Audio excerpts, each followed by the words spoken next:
Hey guys, what's happening? Welcome back to another exciting paint video.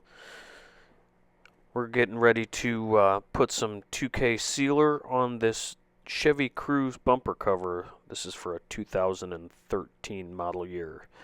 So I have Devilbiss finish line gun with a 1.5 tip in it there, spraying about 20 psi, just doing some quick test patterns on my paper there, making sure everything's good. So go ahead and take the tack rag and wipe everything down and make sure we don't have too many little dirt specks on it there, but it has been previously cleaned with a wax and grease removing solvent of the waterborne type. So I'm just going to wipe this down and we'll get to it here shortly. This is the Matrix 127 sealer that I'm using. Once that's gone, I will probably switch to something else, but it does the job, it does it well, and yeah. It got the fender for the car for the same collision job over on the stand over there, and I have to edge that up and get the jam areas into base coat. I'm not one of those people who paints an entire fender off a vehicle, so I usually just edge them up as such, and I go ahead and seal the whole exterior and the jam first, and once that's jammed up and I hang it on the car, I will scuff that sealer that was on the outside and go ahead and paint that. So you can see that trying to get into those little finicky areas when the fender is on one of those, I guess you can call it a fold-up stand, sawhorse type stand, it's kind of a pain. A lot of kneeling on the floor. Also, you'll notice my floor is wet. I've taken a garden sprayer and wet the floor. My shop is very dirty and it's very full right now, and I try to keep the dust down to a minimum. Can cause humidity issues, but to each their own. This is just the way I do. Feel free to do as you like. So we're just getting it sealed up here, and you know, it's kind of long and boring. This is about a 30-minute video, so you kind of see what's going on. I have the wide angle lens going. You'll see a little bit better once I get to the bumper cover.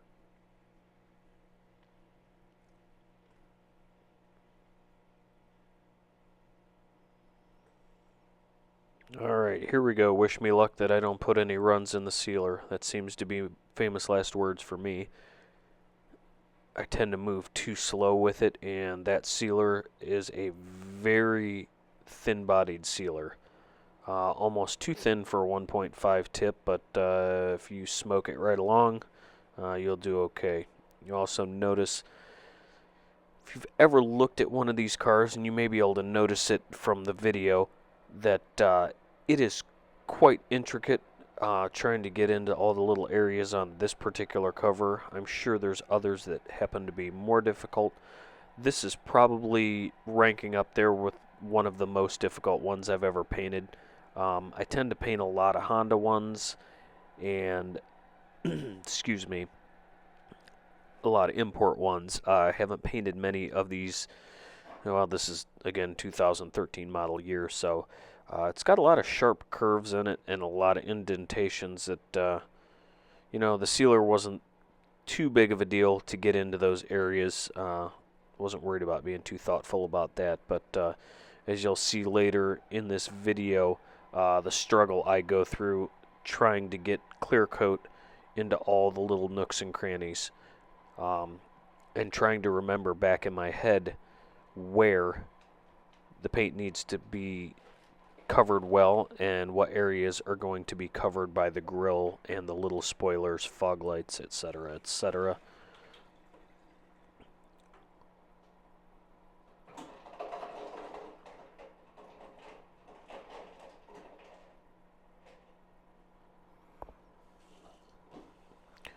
Just notice watching this video that both of my lights on the wall there each have two bulbs that are out in them. That could explain why I was fighting to see what I was doing.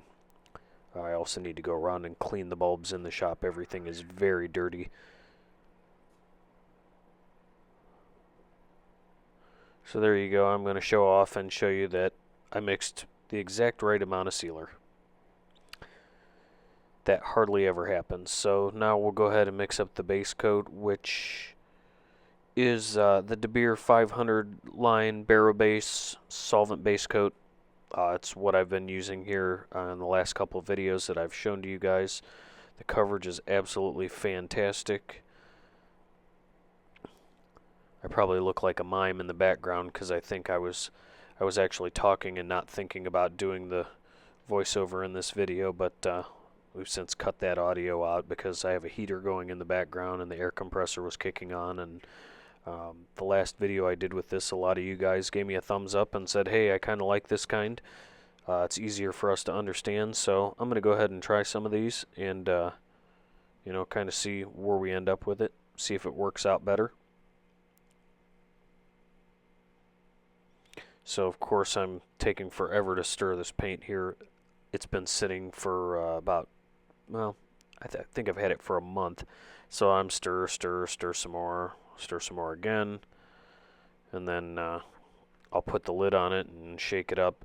It's pretty important that you get this all taken care of because I don't have a paint shaker, and when they sit like that, all the pearls and metallics end up settling in the bottom of the can. So we want to get it mixed up well because this is the same quart, if all goes well, that I will spray out of to spray the exterior of that fender and the hood of that car and blend the door with it as well. So we'll see what happens. Usually I cut it pretty close on paint. I've actually been known to run out before, but I'm going to try and paint this one over the weekend. We're finally going to get some warmer temperatures.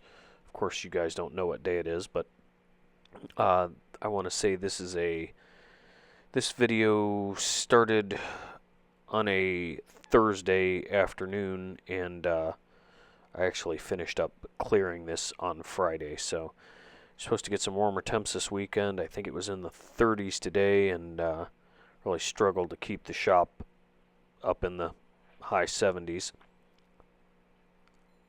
So this is a 1-to-1 base coat, and of course you see me struggle with the fact that I can't read the numbers on it. So I mixed up, I believe, 14 ounces here. So at 1-to-1 ratio with the 151 DeBeer reducer, that ends up being 28 ounces.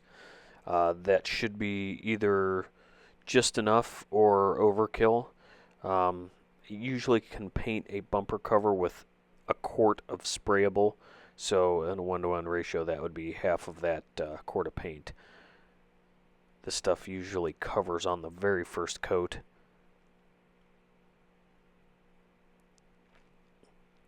And of course, I had my reducer out in the shop because it's a little cold back here. There you go, the 151 uni thinner, which I believe is the normal temperature, kind of the 60 to 80 degree temperature reducer. I try and keep it between 70 and 80 in the shop while I paint. So this usually works pretty good. The big problem is right now the concrete floor in the shop, because I was not heating it for the last about 2.5 weeks, has gotten down into the low 40s, which is not good because that cold just radiates off the floor and is not good for the lower extremities of your panels or your feet if you're walking around on it all day like I was. So mix your paint well. Can't stress that enough. When it comes to base coat, probably not as big of a deal, but this is a very thick product, and I have a quart mixed in a quart cup, so that can be sort of problematic, as you might notice. Trying not to splash it all over the place. But at any rate, we're going to put this in the SATA 3000 hvlp. It's an older SATA 3000. It is digital with the 1.3 tip. So we'll see how this stuff lays out. The last quart I sprayed was on the Hyundai Elantra. If you guys are following right along with the video series that I've been putting out, it worked really well. It just took a little learning. One thing I did notice, it's pretty thick, and if you don't close right up in on that panel and sprayed it at about 26, 27 psi, it really it tends to go on a little drier than you would want, and if you really try and put too much on it once and get real close up on it, you end up putting it on so wet that you could be opening a can of worms that you don't want to deal with, such as solvent-based reactions, lifting, and such. So here you go. We're getting ready to hammer down on this. See if you can read it. It says 25, 26. It's wavering back and forth, but got to remember to open the vent on those SATA RPS disposable cups there, or you won't be sucking much paint out of them because those do not collapse. So we're going to go ahead and edge up this fender, basically getting the parts that will be inside the hood jamb.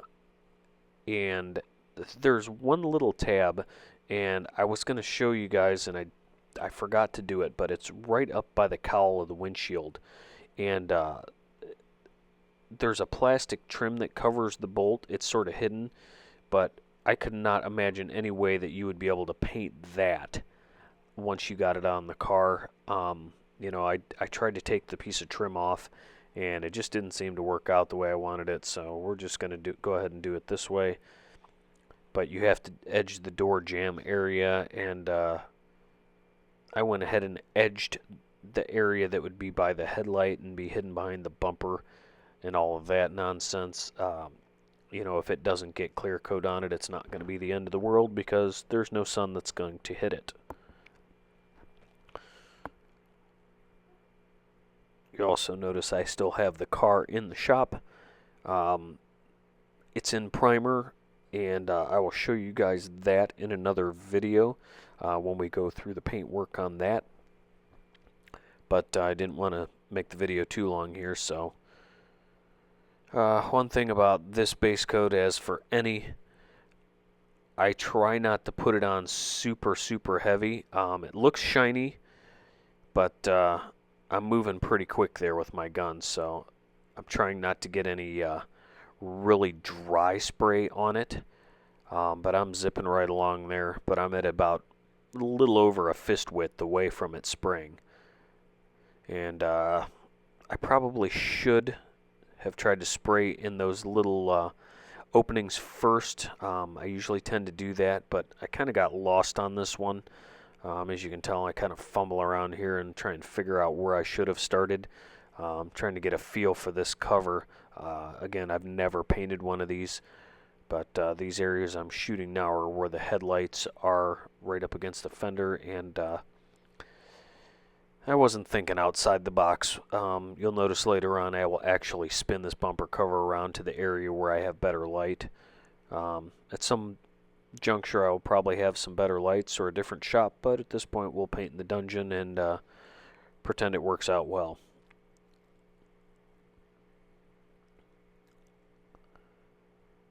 So at any rate, like I said before, I mixed sprayable 28 ounces of material here, and really cross my fingers that that works out. And I will fully disclose to you, although I don't show it in this video because I was very aggravated with this cover, just trying to get around it and get it shot.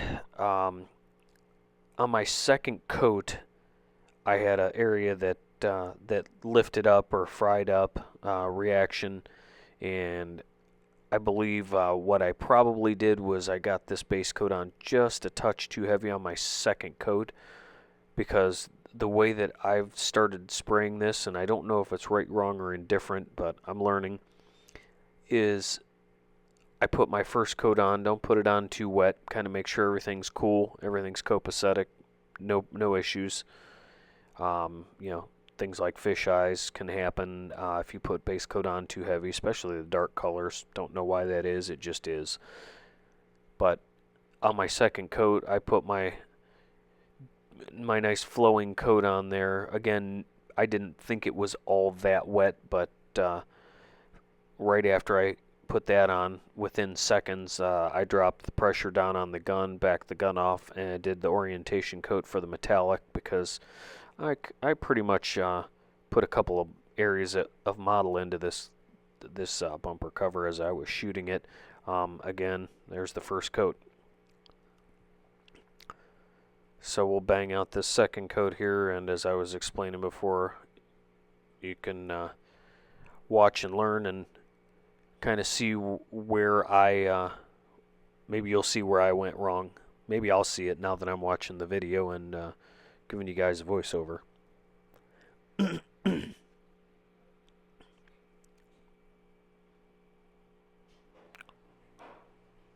So I'm just kind of blowing some air over it here and looking around like I don't know what I'm doing, like I'm lost.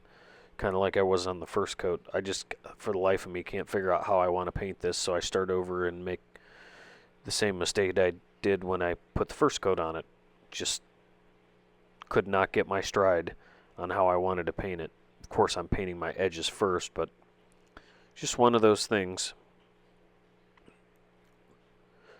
I was looking online the other day in the one of the warehouse supply places that sells tools and such, and I also watched DIY Auto School video the other day, and Pete just bought this panel tree, and I was thinking about one of those a couple years ago, and I just didn't want to spend the money, and then I started looking at the bumper holders, and you know, this doesn't work so bad, but you also have to watch if your bumper's going to touch it in an area where it will be seen later, like where this one is touching the stand itself, where the paper is, shouldn't cause any issues if any clear coat bridges it and sticks to it, because the grill covers up the top part and the bottom part there's a spoiler that goes over it, so no harm, no foul there. But sometimes we fold these stands up real tight and then put the bumper cover parallel with them instead of the way I have it set up here, and that can be good and that can be problematic, because when they're folded up really tight, if you bump the stand, you could knock your bumper cover right onto your floor, and well, we all know where that'll go.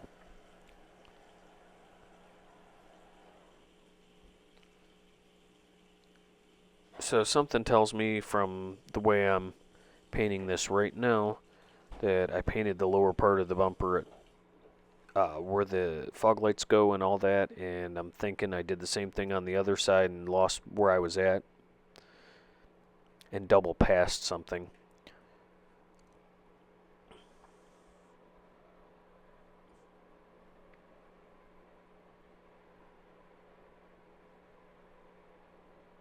Again, I'm still trying to get the feel for this base coat. It's really, really thick stuff, and it covers awesome, but there's got to be some sort of fine line between too wet and just right. And the way I've always done the orientation coat for the metallics is to follow right behind the coat you just put on and back maybe half again your distance and drop the air pressure and walk the panel and let that metallic drop in. So you're really not spraying it too wet, but the fact that you backed up and you're using a wider portion of the fan and walking the panel helps you get that coverage and drop that metallic. So if there's any areas that aren't, I guess, level or oriented properly, if metallic started to shift around because you got an area too wet, that helps to level that out. Just trying to get those last little fiddly spots in there and make sure that I've got coverage.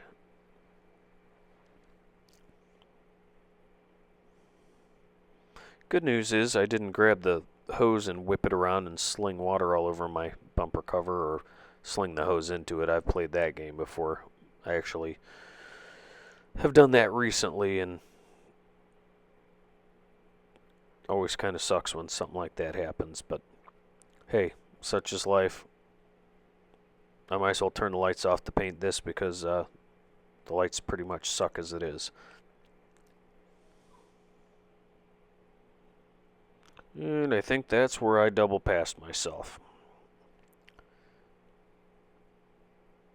You'll watch here, I walked the whole panel. I backed up to maybe 8 inches away. Excuse me.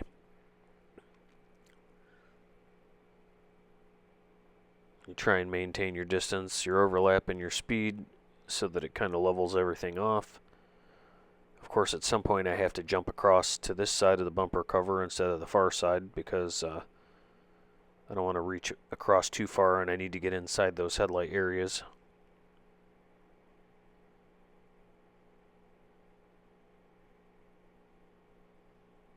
And there, back there, I broke my rule. I didn't walk the panel, but I was trying to get right around the edge of that headlight. I don't know why I focus so much on that particular area there. I guess because it's right by the emblem. But again, walking around like I'm lost, trying to make sure I got coverage, and I guess it looked good enough to me. That could have been bad. Alright, kids. Here's the grand finale. The Iwata LPH 400, 1.3 tip, spraying the Matrix clear coat here, the MS78, and I tried to give you a little shot of the regulator there with the trigger pull, but I spray this at about anywhere from 18 to 22 psi. Just kind of depends on the temperature and the way it's laying out. I usually start high and work my way back low, just because I kind of know where I like it. So I'll go around all my edges first here, just like I always do with whether it's base or clear or sealer or whatever on the first coat. I know it looks like there's a ginormous cloud of clear coming here, but the problem is I've got it so hot in there that try and compensate for that cold floor. Plus I'm shooting through a hole, so there's nowhere for it to actually land on the panel. So here we go, and this is kind of the way I paint all bumper covers. I will start and paint across them when they're on a stand like this. I suppose if I had them oriented like they were on the vehicle, I would probably walk down them. But I mean, this one's just really strange because there's a wide bar at the top, and then the area around the headlights is slanted back pretty hard, and it's got a couple angles on it as well. And then you've got this little skinny thing on the bottom, and trying to get in there where those silly fog lights go and the little spoiler and all that. It's really kind of an ass ache.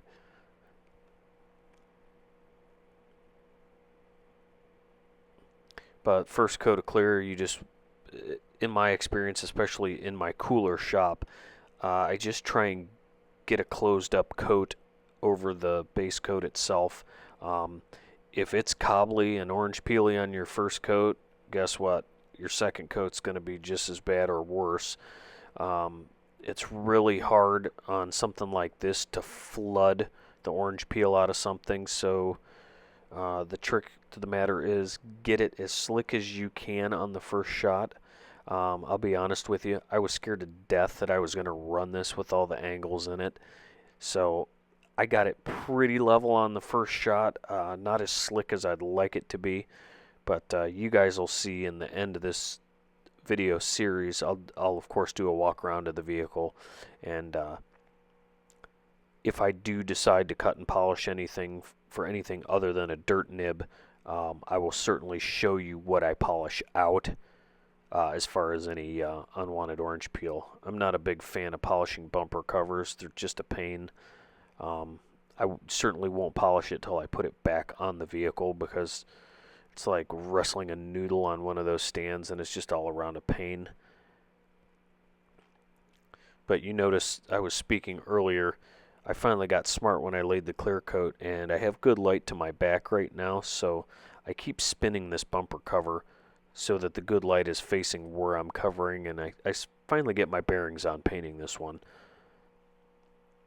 Usually I don't struggle quite so much, but I don't know what my problem was today. I couldn't get my bearings. I was probably thinking about something else.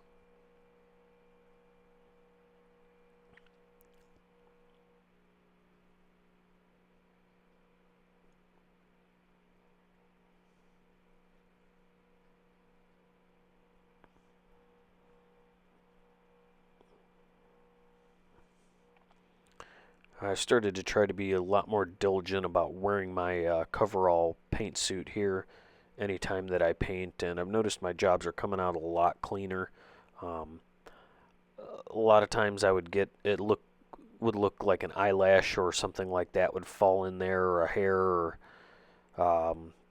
some sort of dust that was on my clothing, usually lint, little things like that. So there's your first coat, down and dirty. This coat's going to be a little heavier. Um, I don't really pound it on here. Again, I'm scared I'm going to run it, so not painting in a heated downdraft paint booth or anything like that.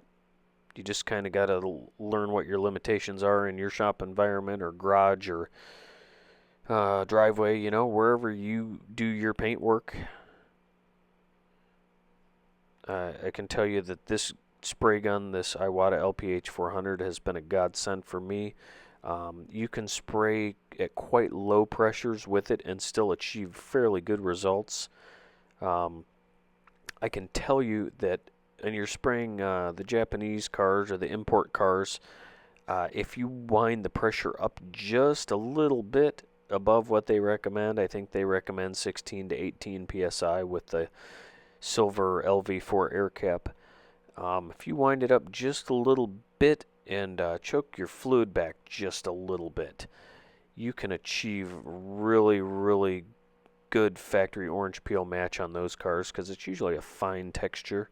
But like the German cars, BMWs, things like that, which I don't paint, but also the Chryslers and the newer Fords, they tend to have a kind of a chunky orange peel on them. So if you stick with their lower air pressure, that 16 psi, and leave the fluid up and jump in real close on that panel, you can pretty much match those as well. This Chevy Cruze had a pretty nice level finish on it. I mean, I would call average orange peels for something that wasn't buffed. But again, robots paint our cars nowadays, and they have controlled shop environments as far as temperature, but the goal is to not waste material and put it into the environment. So those robots paint them close, and they paint them wet. So that's kind of the finish you end up with. I apologize for the struggling in this narrative here on telling you what's going on. I'm trying to think ahead of what's actually happening before it happens, and something to fill in the time, since I have not sped this video up. This video is real time, aside from the flash times. This is the actual work done. This is how long it took to put the coatings on, not how long it took to flash off. I think the first coat of clear I think I let it go 10 or 12 minutes, maybe 15. If it were warmer out, that would not have been the case. The other problem is, you see it's getting kind of foggy in there. And the problem is, down kind of behind me and to the right of the screen is the hall that leads down to my paint mixing room, and also leads to a man door. And typically I will open that man door and put a salamander type torpedo kerosene diesel fired heater down the hall and run that, and that cross drafts to my exhaust, which is down on the other end of the building, so I can bring in tons of fresh air to exchange. Well, it's been in the negative temperatures, and I warmed up earlier this week, and something shifted, the concrete shifted outside my man door, and I can't get the door open. So I'm struggling with the fact that I really can't see what the hell I'm doing here.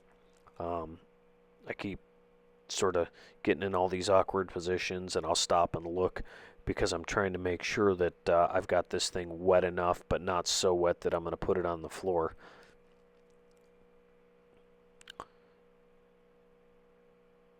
Also, another thing I think is worth mentioning, the PPS cups, the disposable 3M cups system that I use and have been using for a couple years now. When you have those cups on there, I've noticed that you almost need to bump your pressure up a couple extra psi to compensate for the liner in those, because as that starts to collapse, it struggles to pull the paint out of it. As long as it's full, you're good, or as long as there's air in it, it's good. But if you want to be able to spray upside down, you have to turn your gun upside down and do a trigger pull until the fluid comes out solid out of your gun, and then you can spray in any fashion that you so desire, pretty much until that cup is shriveled down to a crinkled up bag. Then if you disconnect the coupler to the gun and let some air in it and let it sort of reinflate, then it'll let that last little bit of clear dribble out, but you have to spray it with the gun right side up, not at a contorted angle. So there you go, guys.